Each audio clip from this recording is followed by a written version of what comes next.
জানো মা, আমি আমার পরিবারটাকে কখনো খারাপ দেখতে চাইনি। সব সময় চেয়েছি আমার পরিবারটাকে কিভাবে ভালো রাখবো। জানো বাবা, আমি কোনো দিন আমার নিজের শরীরের দিকে তাকাইনি। সব সময় আমার পরিবারের কথা ভেবেছি।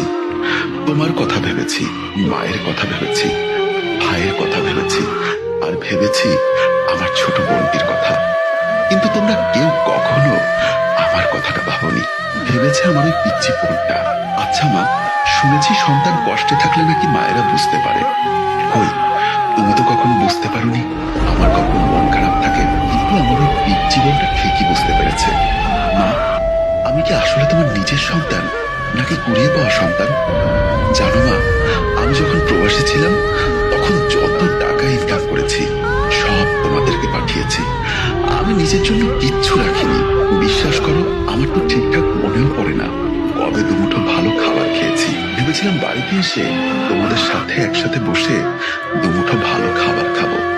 কিন্তু ভালো খাবার তো দূরের কথা, তোমরা কোনো দিন আমার সাথে বসে একসাথে খাবার খাওনি। জানো, আমার খুব ইচ্ছা ছিল তোমাদের সবার সাথে বসে খাবো, কিন্তু সেটা আর হলো কই। তোমরা তো আমার খবরই ঠিকঠাক নাওনি। খেয়েছি কি খাইনি সেই খবরটাও নেওনি। মা, তুমি না আমার কাছে তোমার সোনার চেইন, কানের দুল আর একটা রিং চেয়েছিলে। মা, আমি তোমার জন্য সব এনেছি, কিন্তু তোমাকে দেবার মতো সাহস আমার হয়ে ওঠেনি। কারণ তোমরা তো আমাকে কথা বলারই সুযোগ দাওনি। আমার লাগেজে তোমার সব জিনিসপত্র আছে, তুমি নিয়ে নিও। বাবা, তুমি তো আমার নিজের বাবা, তাই না? আমি তো তোমার নিজের সন্তান, কিন্তু তুমি কি করে পারলে আমার সাথে এতটা নিষ্ঠুর আচরণ করতে? জানো বাবা, আমি তোমাকেও খুব ভালোবাসি, কিন্তু তোমার থেকে কোনো দিন একটু ভালোবাসা পাইনি। চেয়েছিলাম বাড়িতে আসলে আমায় একটু ভালোবাসবে, কিন্তু আমাকে যে শুধু টাকা ছাপানোর মেশিন ভাবো সেটা কখনো কল্পনা করতে পারিনি। বাবা, তুমি না আমার কাছে দামি একটা ঘড়ি আর একটা দামি মোবাইল চেয়েছিলে। আমি তোমার জন্য দামি ঘড়ি আর মোবাইল এনেছি, কিন্তু তুমি কোনোদিন আমার সাথে কথাই বলনি। কুকুরের মতো ব্যবহার করেছো আমার সাথে। ভেবেছিলাম জিনিসপত্রগুলো নিজ হাতে তোমাদেরকে দিব, আর হলো না।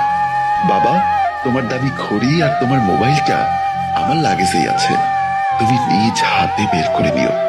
মা, তুমি না বলেছিলে ছোট ভাইয়ের জন্য একটা ল্যাপটপ আর ব্যবসার জন্য 5 লাখ টাকা দিতে।